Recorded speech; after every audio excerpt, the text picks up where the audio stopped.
que eu vou falar hoje envolve muito a minha pesquisa, que ainda está sendo desenvolvida.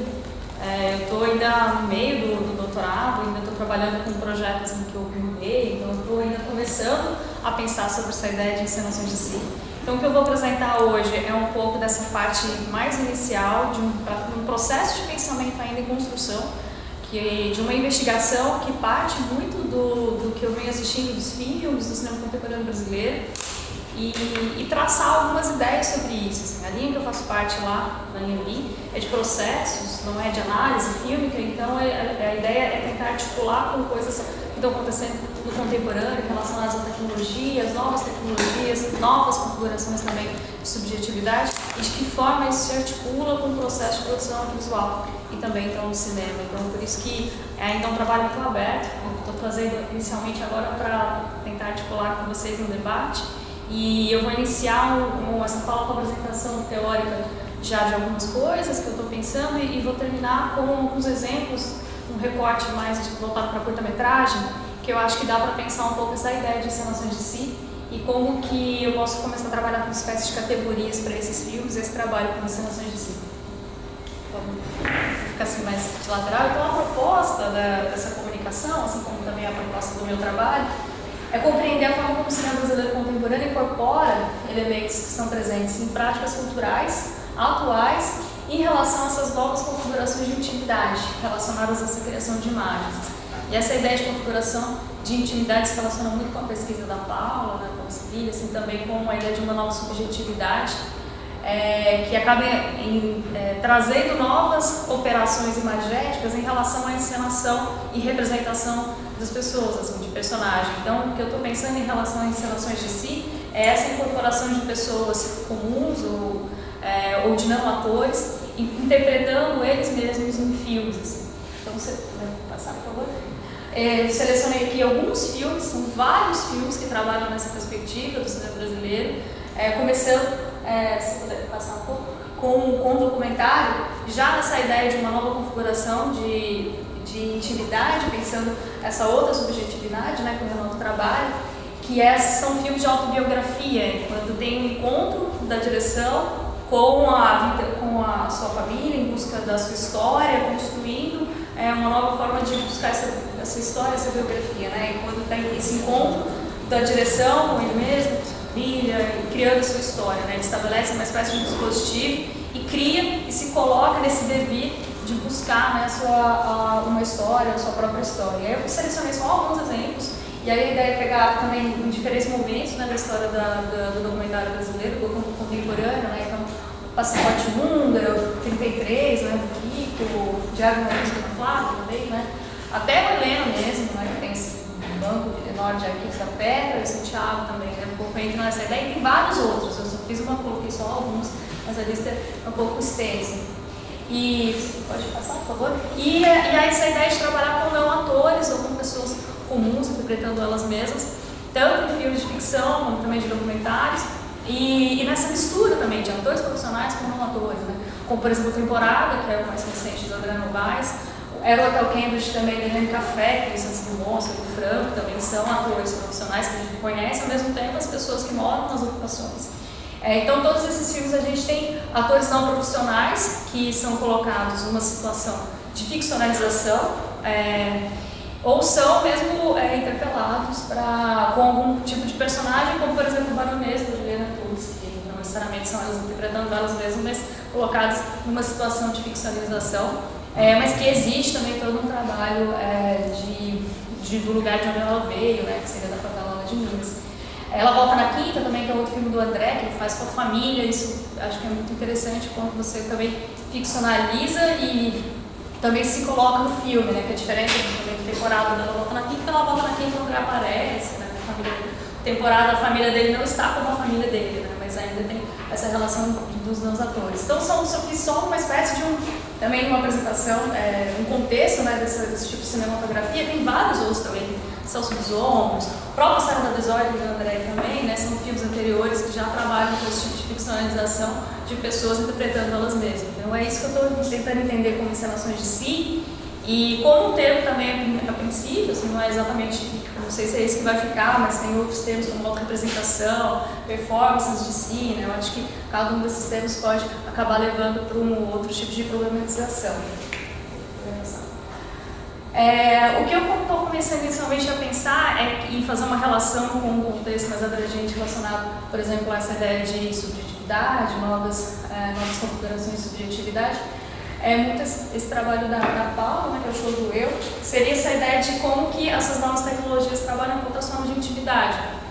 Por exemplo, sociais, né, por exemplo, das redes sociais, o Facebook, como que tem essa passagem de uma intimidade que antes era voltada, né, que era introdirigida, e agora ela é voltada para o olhar externo. Assim. Então, os blogs que agora estão na internet, tem um diário todo voltado para o olhar externo, e como que dá então essa relação agora com a criação de imagens que é voltada para o olhar do outro. E aí entra já então em questão um domínio de uma técnica, todo um pensamento relacionado então a um processo de construção da imagem. E aí a Paula então fala dessa construção de si, então que agora vai ser voltado para o olhar externo. Assim, a ideia um pouco da minha pesquisa é tentar entender como que isso se relaciona com estratégia cinematográfica, né, para ficção, para filmes híbridos, para documentário. Por favor. Aqui é uma cena ela volta na quinta do André, e aí é onde a Paula, né, ela fala um pouco dessa passagem, né, de interioridade que agora para se projetar agora nesse momento de visibilidade. Esse movimento que está se desamarrando a âncora que se costumava enlaçar as origens pessoais no passado que era emoldurado nas instituições tradicionais. Bem como um percurso agora existencial, também muito que modificado. Né? É um momento que ela fala dessa transição desses dois tipos de intimidade. E também acho que uma outra coisa importante que vai acabar, vou ter que acabar aprofundando, vou ter que aprofundar mais uns conceitos da Ilana Feldman, nos trabalhos, como alguns textos que ela trabalha, essa ideia de uma autenticação do real por meio de códigos anteriores do realismo, por exemplo, né? Ou seja, são novas formas de criar efeitos do real por meio desses códigos que agora estão espalhados em reality shows, na televisão, ou seja, né? Modos também de trabalhar com uma estetização de um cotidiano de Big Brother, por exemplo, que é um cotidiano muito simples, mas que vira um espetáculo, né? Então, eu acho que quando isso acaba sendo também, de uma certa forma, incorporado também no cinema, né? No cinema que seria, por exemplo, um outro formato de um realismo, talvez, como o do André, né? Do André Novaes, que é de trabalhar com esse cotidiano, colocando elementos de ficcionalização, mas também de colocando elementos fantásticos. Né? E aqui é uma cena do Aerohotel Cambridge, que eu acho que é um filme também interessante porque faz as misturas também de imagens. Ela trabalha com imagens que são ficcionalizadas, encenadas no prédio, da ocupação, né, o Hotel Cambridge é a história da ocupação de um prédio em São Paulo, e ela encena com os moradores de lá e trabalha com a encenação deles, com atores não profissionais e incorpora imagens de internet que foram feitas de uma ocupação, de uma opressão policial da ocupação.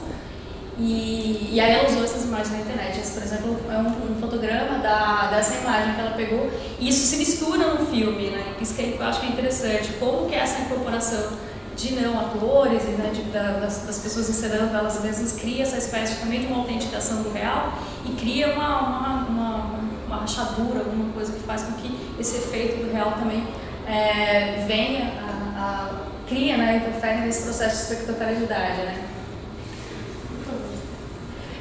Então essa eu coloquei esse negócio enorme, mas o que eu acho que é importante da Ilana Feldman é quando ela fala mesmo que tem esse boom, né, de modos de operação da imagem que agora procuram autenticar um real por meio desses códigos anteriores do realismo. Essa parte final que ela fala, né, que o apelo ao realismo reduz muitas vezes a imagem à sua inicialidade, vascularizando pelo corpo social um boom de um tipo de realismo que vai ser vinculado então a essa impressão de uma autenticidade das imagens. E que seria, por exemplo, as imagens amadoras, que é um tipo de trabalhar com esse modo de estratégia, né, imagética para criar essa autenticação da imagem. Você puder passar, por favor? Que aqui, por exemplo, vem essa geração de filmes, né, de mockumentaries, né? Por exemplo, como o do Jovens Bauman, que é um filme recente da Bruna Carvalho de Almeida, que ela fez com VHS, né, um filme que se passaria na década de 90, ela gravou um monte de jovens numa fazenda, e o filme é como se ela tivesse resgatado, pegado essas imagens de arquivo, fez um documentário sobre o desaparecimento desses jovens, né? Então é um falso documentário, muito interessante, né, para que, por exemplo, o Stan define que é como uma forma da gente pensar criticamente, né, essa função da imagem, né, e também dos próprios documentários, né? Eu acho que é um filme interessante, e aí usa essa estética, né, que seria do VHS, de um documentário, para criar essa camada, né, de um efeito de um real. Por favor. E nesse sentido, então, eu queria comentar sobre 3 curtas-metragens que para mim são fundamentais para eu entender esse processo, né, de uso de encenações de si no cinema, e acho que o curta-metragem é um ótimo formato para isso, né, porque eles são bem pontuais e acho que para mim nesses 3 colocam bem essa questão também da encenação de si. E são 3 curtas-metragens muito diferentes um do outro. Eu já trabalhei com esses curtas numa outra pesquisa pensando os efeitos do real por meio dessa encenação de si. E aí os curtas, né, são o Clube, o Geru e a Cor do Fogo e a Cor do Cinza, né? O Clube, ele é esse curta do Alan Ribeiro, que é a história de uma comemoração. Ele faz um filme de ficção de uma comemoração de um clube no Rio de Janeiro, que é a Turma OK, de performistas. Eles estão comemorando acho que 60 anos, e aí ele faz uma encenação com eles, com os próprios frequentadores do clube. E o filme ele é todo um clássico narrativo, né? E aí, se puder, por favor, passar um trechinho.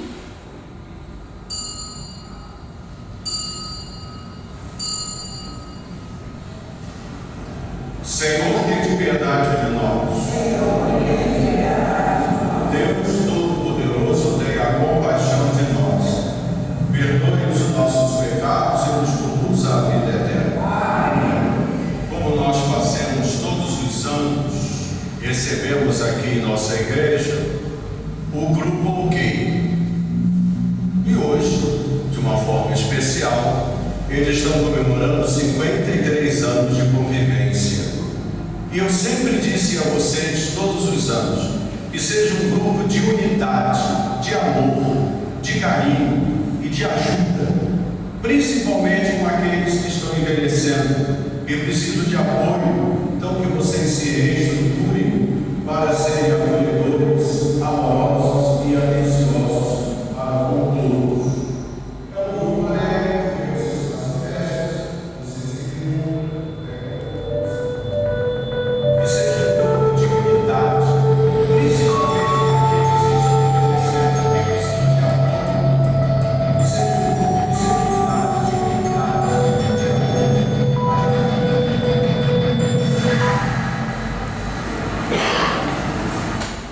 Esse começo, eu acho que ele faz uma introdução do filme, né? Ele apresenta os personagens, começa falando da comemoração, ele apresenta os personagens principais, e aí ele foca, né, num personagem que seria o protagonista, e na imagem preto e branco, ele já faz uma alusão de que aquilo é uma coisa que vai acontecer, ou uma preocupação, ele muda, né, esse estado da imagem dentro da narrativa, e já coloca um possível conflito, né? Então, ali ele já adianta um problema que vai ter em relação, né, que pode acontecer em relação ao filme, né, o curta, né, o conflito do personagem.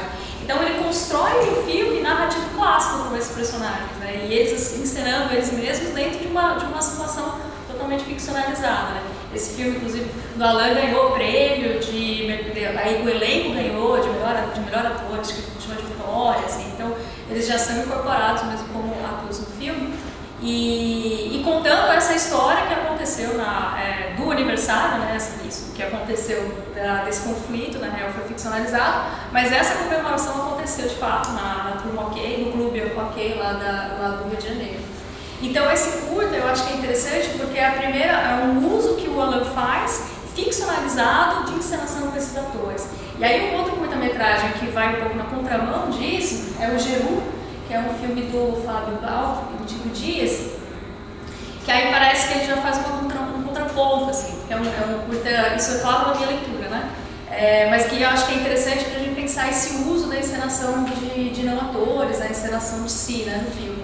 O Geru é o personagem a história dele é desse senhor, né, o Zé Dias, que comemora 100 anos, E aí é um documentário, seria um documentário sobre a vida dele, sobre o cotidiano dele. O filme começa com a apresentação do personagem. Ele falando para a câmera, escrutinando.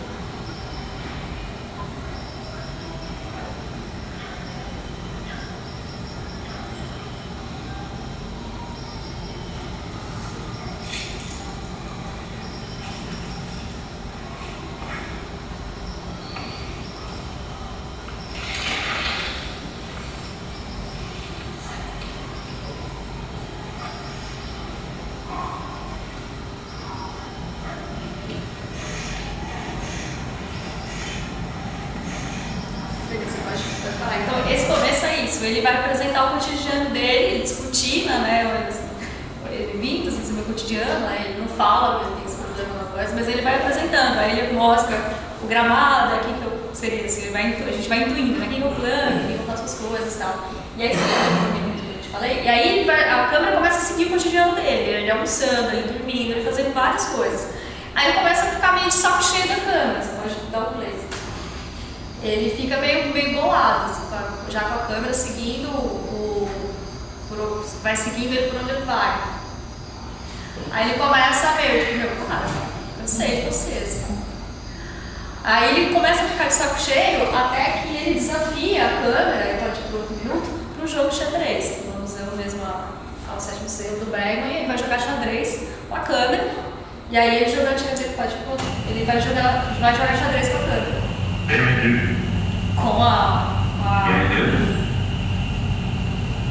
Com a jogada no 7º selo.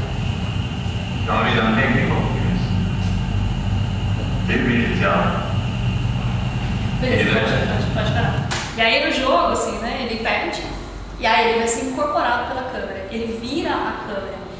E aí pode jogar mais pra frente, que aí já vai ser. Pode pegar no final, né? No finalzinho. Isso aí. Aí ele é incorporado pela câmera, a câmera vira ele. Então todo mundo agora passa a olhar para a câmera, né? Ele foi engolido pela câmera. Pode dar uma play. E aí no final, o filho, todo mundo dando parabéns para ele com a câmera.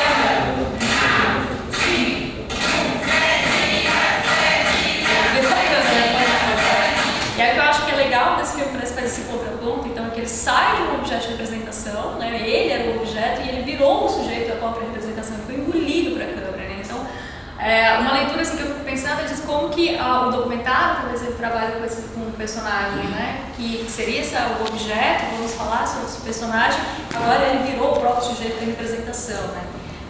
Então, uma ideia que acho que caminha um pouco numa contraposição ao filme do Alain, né, que eles amam a representação. E aí o terceiro curta-metragem que eu acho que fica já num esquema de performance mesmo, e aí é porque é colocado numa situação de um dispositivo, é A Cor do Fogo e A Cor da Cinza, que é um filme do André Félix, que trabalha com um personagem, que é esse personagem, que ele, na cabeça dele, ele criou, desde os 10 anos, ele criou uma TV. Ele tem a programação de uns 10 anos de uma televisão que ele criou com novela, com jornalismo. Ele fez várias novelas, ele tem tudo desenhado. E aí o documentário é sobre ele, e aí coloca um dispositivo para ele, que é filmar uma cena de uma novela que ele fez, assim, que ele compôs. E aí ele faz teste de elenco, ele ensaia, eles filmam então essa cena. E aí o interessante é que o documentário tem essa forma de um documentário, mais de testemunho, de dar depoimento, né? Então ele fica falando dessa televisão que não existe, que ele criou, e estabelece então esse dispositivo que é onde ele vai então ensaiar e criar essa cena pro filme, e ao mesmo tempo que coloca também o personagem em performance, porque ele também é um performer. Pode colocar no minuto, aí é só ele comentando. Tem o programa do Renata Alves, depois de Renata Alves tem o Jornal do Espírito Santo Normal, depois tem o Esporte Metrô, depois do Esporte Metrô tem o Show da Tarde, depois tem a novela Oportunidade, depois da novela tem o filme normal, depois do filme tem o... Ele tem uma programação muito extensa com personagens, jornalistas, e tudo. Aí pode colocar no minuto. E ao mesmo tempo também é uma performance. Aí eles filmam também assim, a maneira quando ele vai performatizar, quando ele também se transveste, também faz a performance. Pode dar um play.